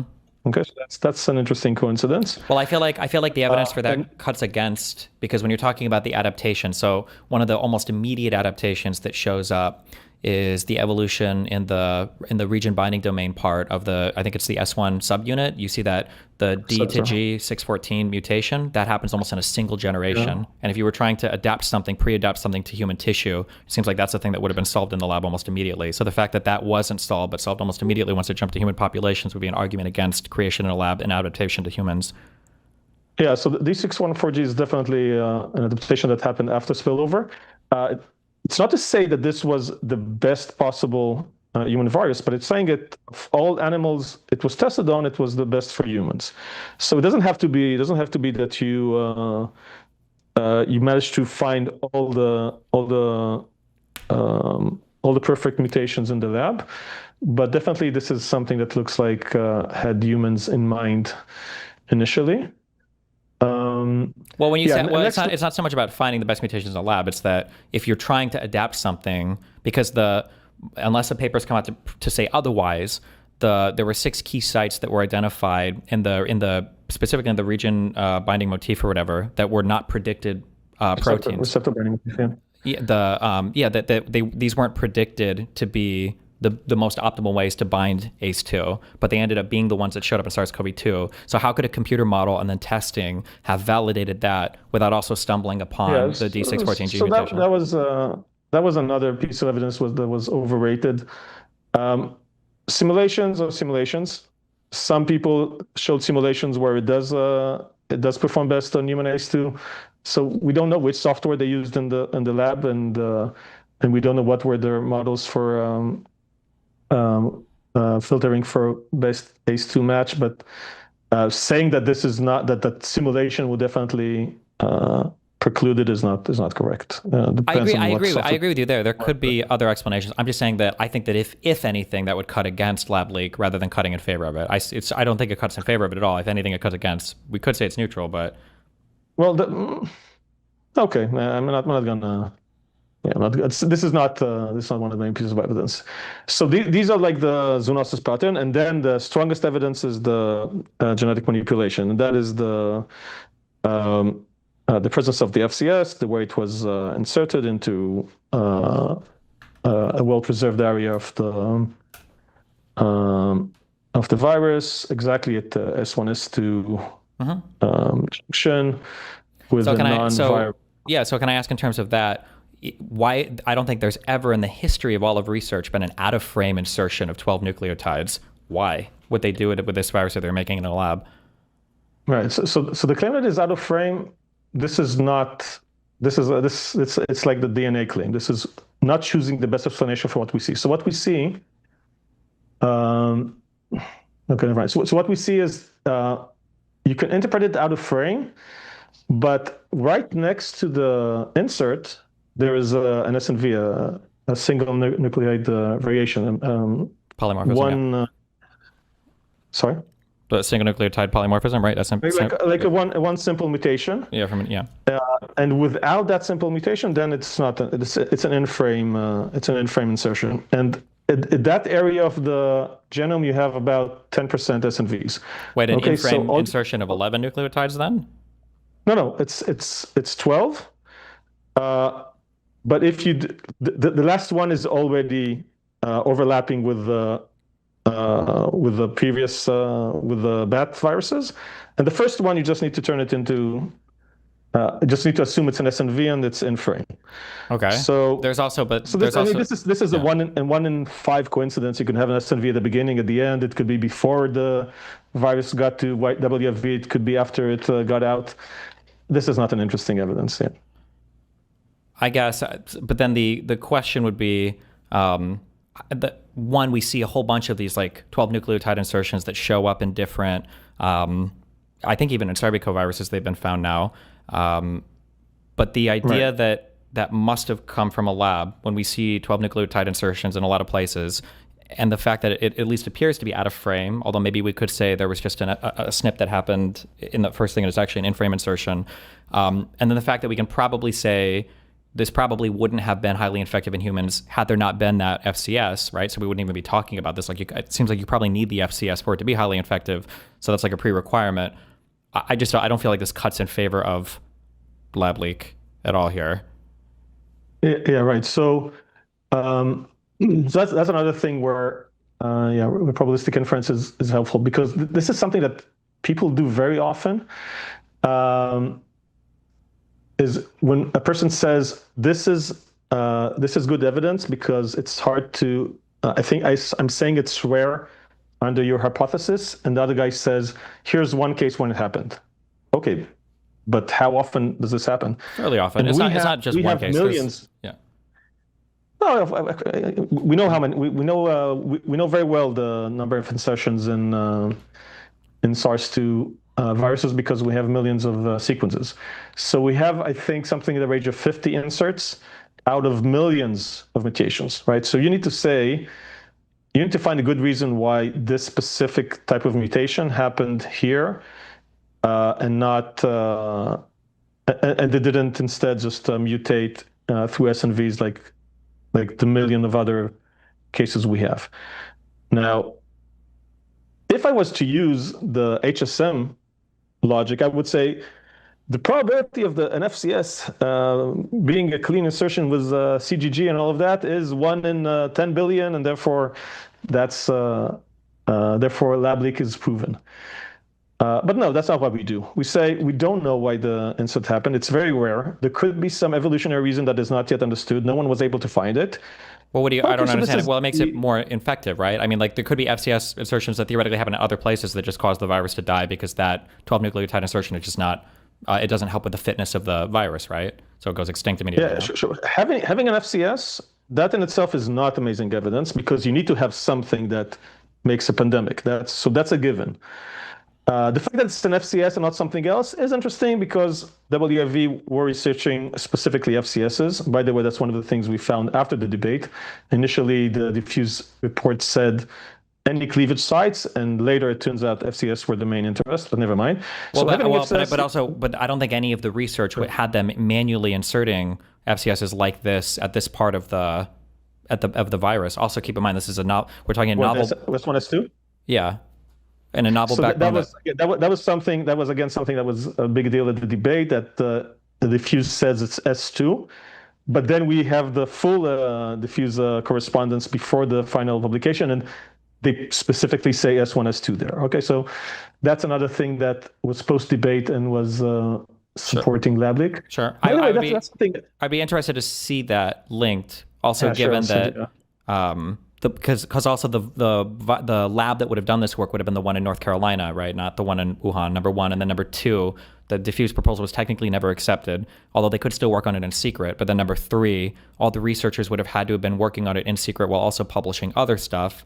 And then number four, they would have had to have stumbled upon stuff like this that was highly infective, that they weren't publishing anything on, or they didn't notify anybody on.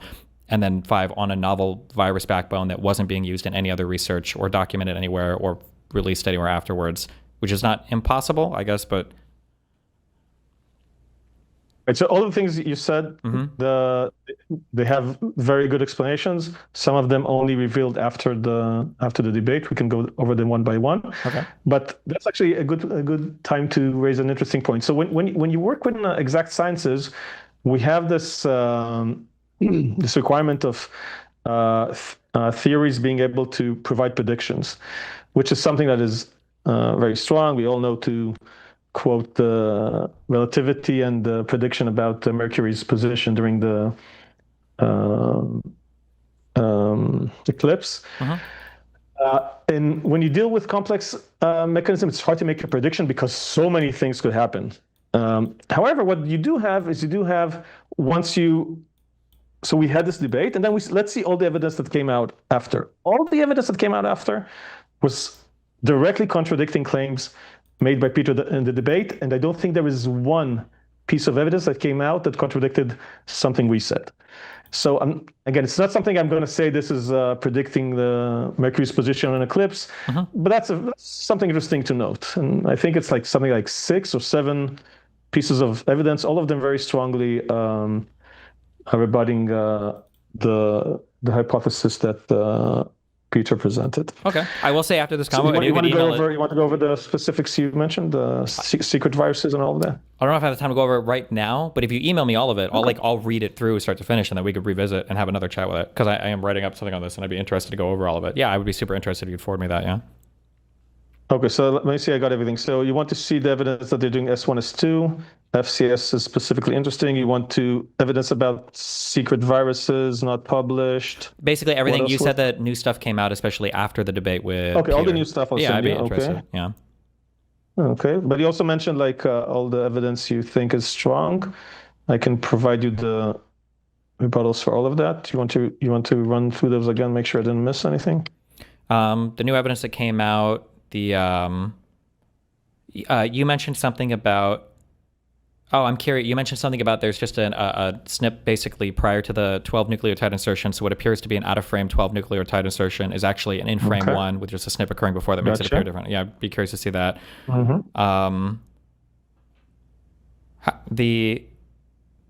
Did the S1, S2 subunit, did that exist before SARS-CoV-2, or is that a novel feature of the SARS-CoV-2 virus? I'm not sure I understand the question. The existing of the S1, S2 junction, or the FCS and the S1, S2 junction? The FCS and the S1X. No, the spike. No, that's new. That's of course that's what makes it SARS-2. Without this, we don't have a pandemic. Yeah. Wait. So then, how was there? Oh, you're just saying that they theorized putting an FCS that would have created the S1, S2 in the paper in the diffuse grant, is what you're saying, right? Yeah, and you then get in Wuhan a virus with an FCS and the S1, S2 in a clean insert with a non-viral genome. I mean, if I wasn't into probabilistic inference, I would say that is a 1 in a billion coincidence, but Sure. I know that you can never be so confident. But Okay. this is pretty strong evidence. It Okay. doesn't get much to that Sure. I'd be interested in seeing that number like one, systems. like what that looked like. But then two, how do you explain, because I believe that FCS started to show up for the bat populations in like the Banal 52 one, and then in the, there's another sarbecovirus. Did you think these were just like So reverse infected or recombinant things? Yeah.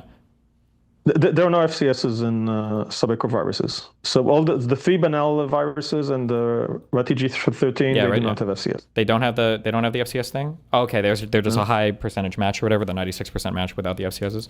Yeah, for everything but FCS. That's what makes it more interesting, because you have this completely preserved uh, spike protein with very little variation compared to nature, and then you have this 12 nucleotide inserts just popping up out of nowhere.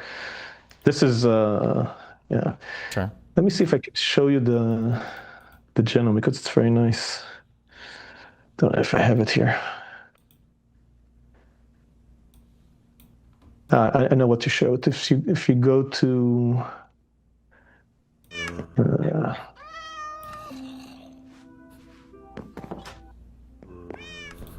so in this link, this is a response to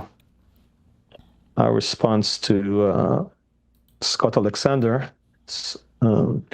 So scroll until you see like an image with lots of letters and colors. Let me see if I can see your screen somewhere here. You can go to youtube.com/destiny or kick.com/destiny, but I'm scrolling until I see a lot of colors. Yeah, I have you somewhere here. I don't know where it is. I need to find it. Let's see.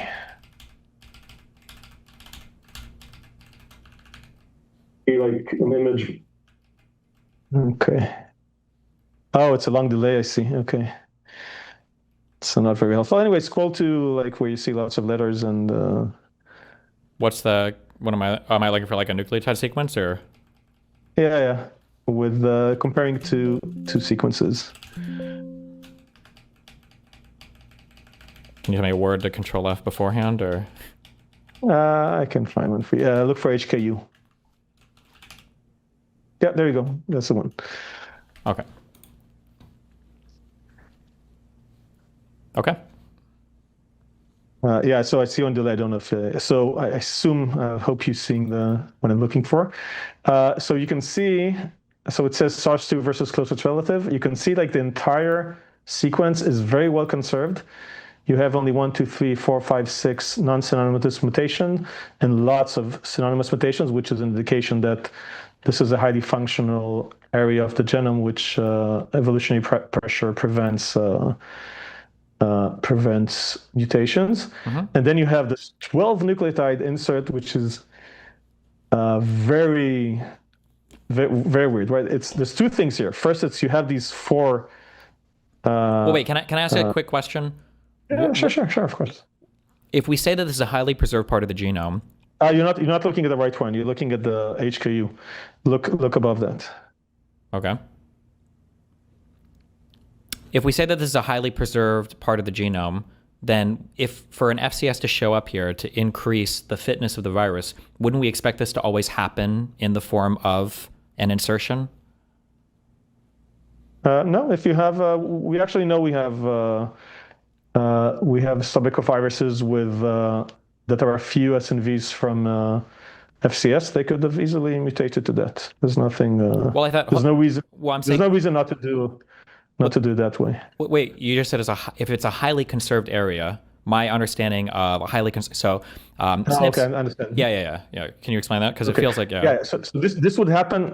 The FCS would not happen in bats because there's selective pressure against FCSs in bats because in bats it's an enteric virus and not a respiratory virus, and in the gut it's not good to have an FCS. So this will be happening in the host animal. Real quick, I'm sorry, this is getting really into it, but why is it bad to have an FCS in the gut? That's beyond me. I just you reached the edge of my knowledge Okay, okay, about viruses.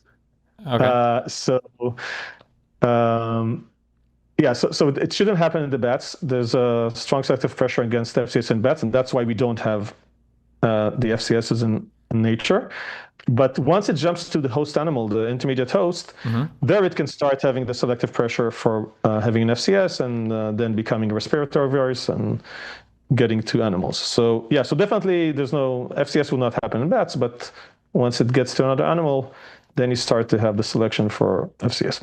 Anyway, so you see here so first of all, you have 4 at a time, which is again a coincidence.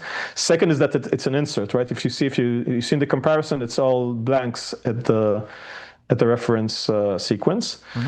So you have like 2 coincidences here. The third coincidence is that the sequence you have there, the CGG one, it's something that is not found anywhere in this virus or in any related viruses. This is not a sequence that is common in viruses, so we don't know where you get from. Wait, real quick. It happens that you have foreign sequences inserted, but it's not the common way. I'm just curious. The common way is just to have a duplcation.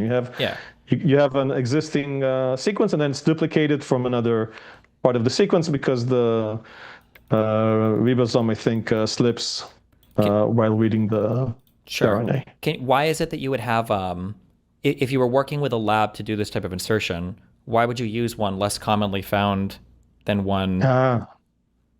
Good. So just to finish this one, you can see, if you see the right next to the insertion, you see an A and T in gray. That's the SNV that makes it in frame. Okay. Theoretically, right? Yeah, that's the more parsimonious comparison of the 2 viruses. Okay, so why they did this? Okay, that was something that the debate. My position was, we don't know what is the motivation of an engineer. They could be trying so many things. Just claiming that PRRA is unlikely, you could say it's not the most likely. Wait. Let me hold on real quick. Let me challenge you on that one. Sure. Are you? Of course. What's your background for work? What do you mean? Do you do like computer programming stuff, or do you do like any kind of engineering? I was when I was a child, I was into computer programming. Later on, I moved more to mathematics, probability, business, of course. Gotcha. Okay. So I don't know much about lab stuff. I've learned a little bit in the course of doing this debate. But so when I hear the thing of maybe they were just trying random stuff, my understanding is if you wanted to do a type of insertion, if you wanted to do a type of recombinant technique to create something that it wouldn't necessarily be maybe for some things, but in a lab, you wouldn't be able to say oh, I just want to swap this and this. What you would have to say is there are certain techniques that exist that allow you to manipulate certain parts of a strand of RNA, that allow you to insert certain things that work in certain, because these are certain methods and things that have been tested and verified. You can't just swap out anything with anything else, like changing the letters on a computer or whatever. Is it the case that if no other researcher, and I just don't know the answer to this, but I would be curious in talking to somebody that works in a lab, is it the case that no other researcher that's done this particular type of insertion, would the technique to do this be trivially easy, that a researcher could just randomly throw in a 12 nucleotide sequence just to see what happens if this is not a documented thing that any other type of researcher in a lab works? Because it's not, you don't just do randomly stuff. You need to have some reasoning. It's not terribly expensive. I think a few $100s per trial like this. But yeah, you don't just do random stuff. You have some methodology. What we said is we don't know what they're looking to do.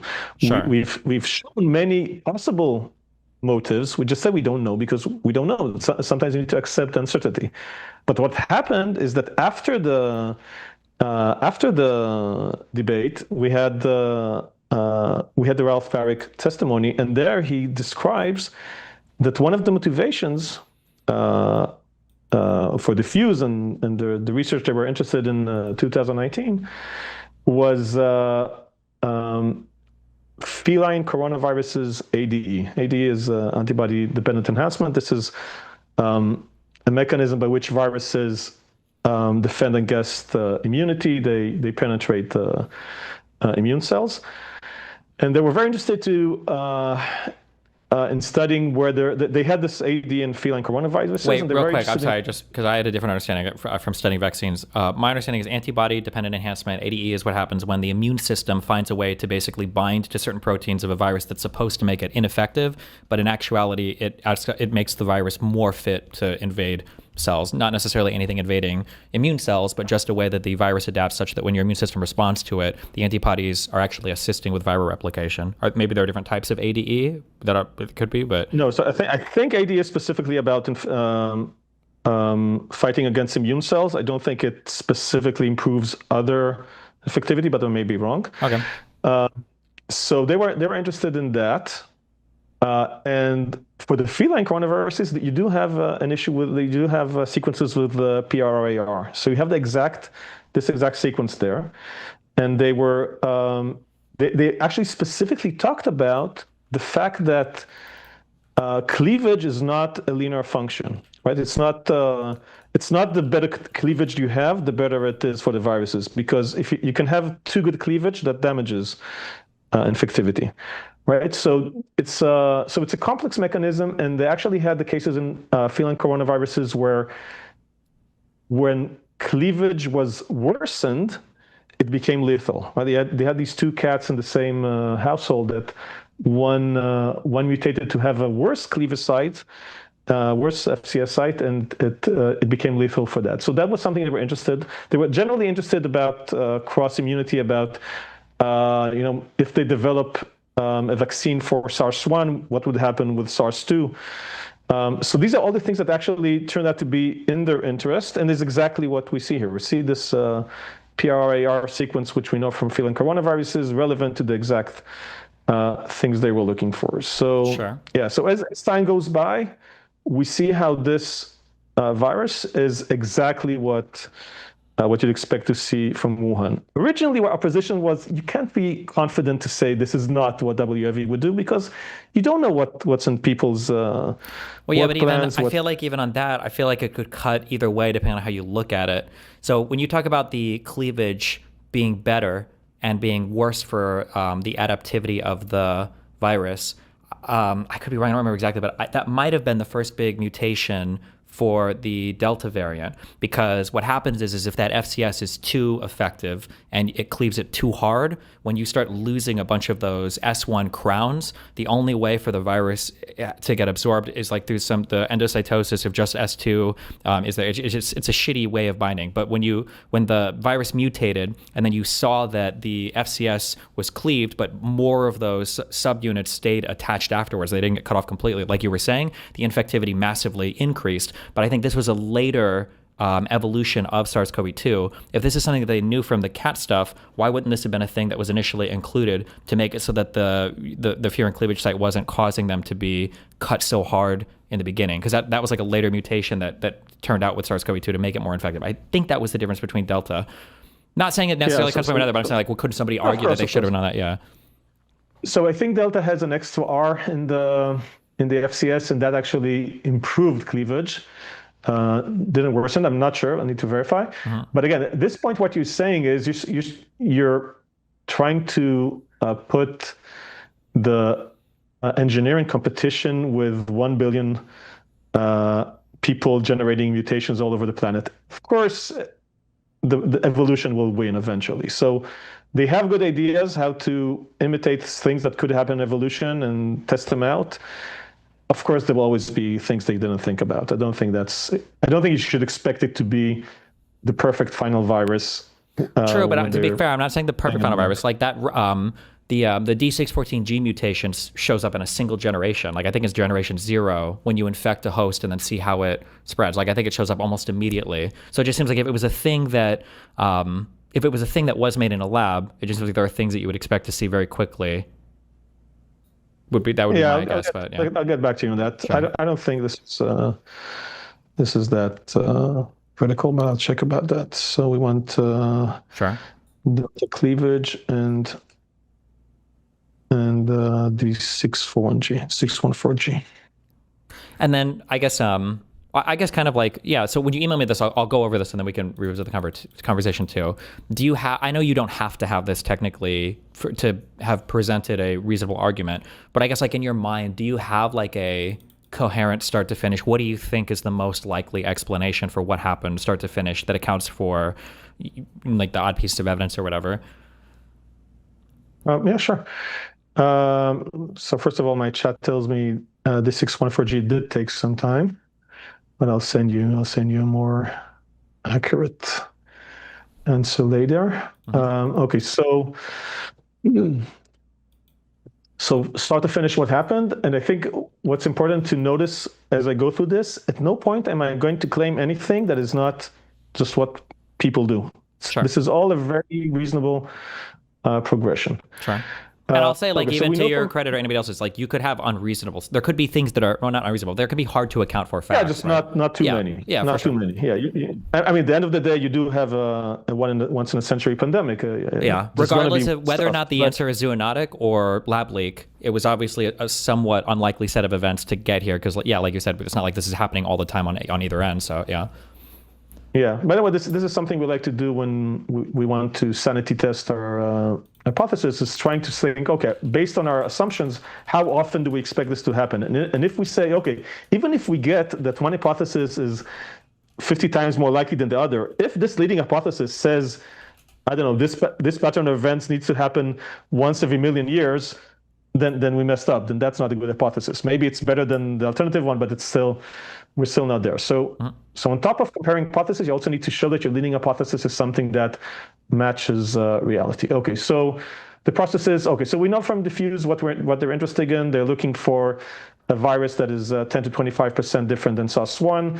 They want to find a virus with good human ACE2 match. They want to add an FCS to it. They want to play with the N glycans.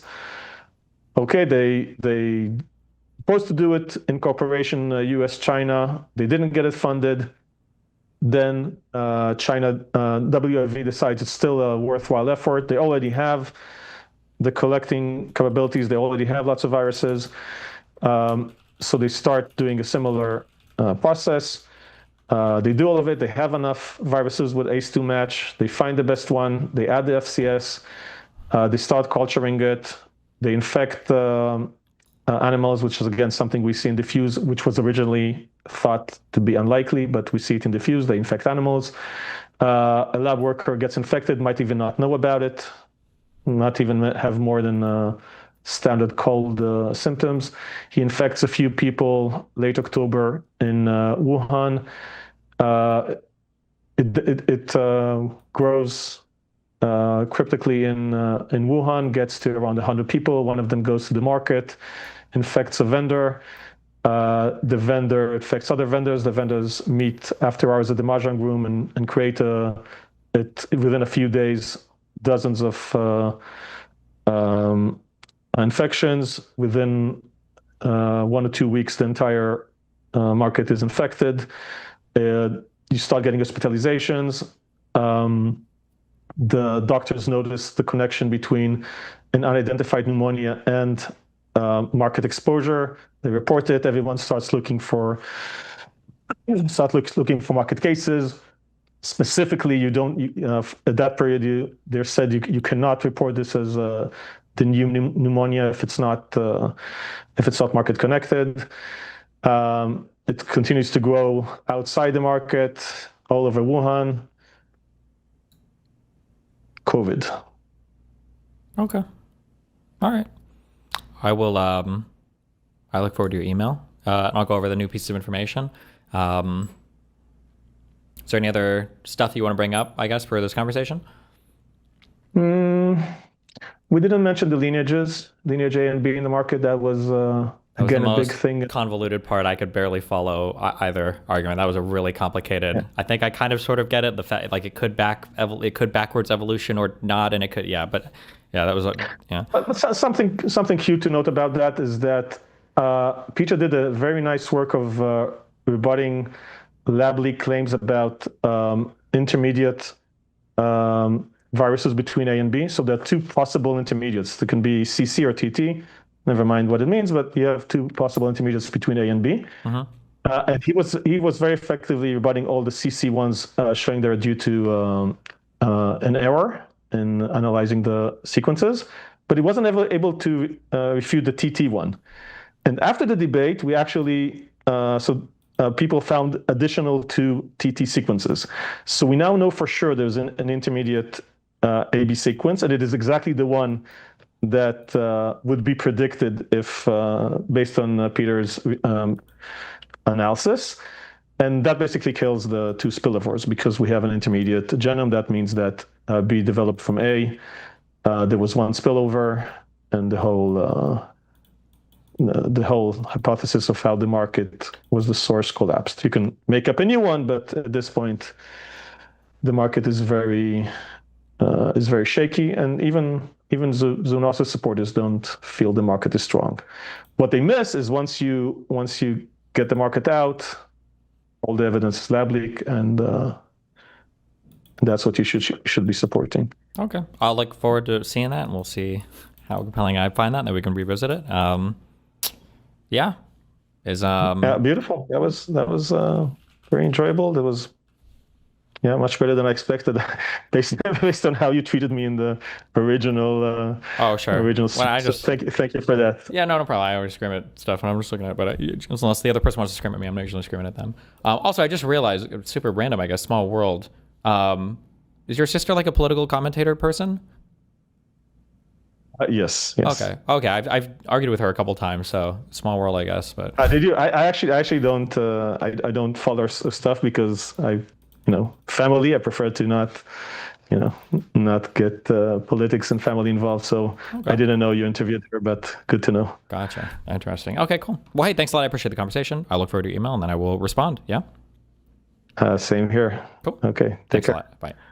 Bye.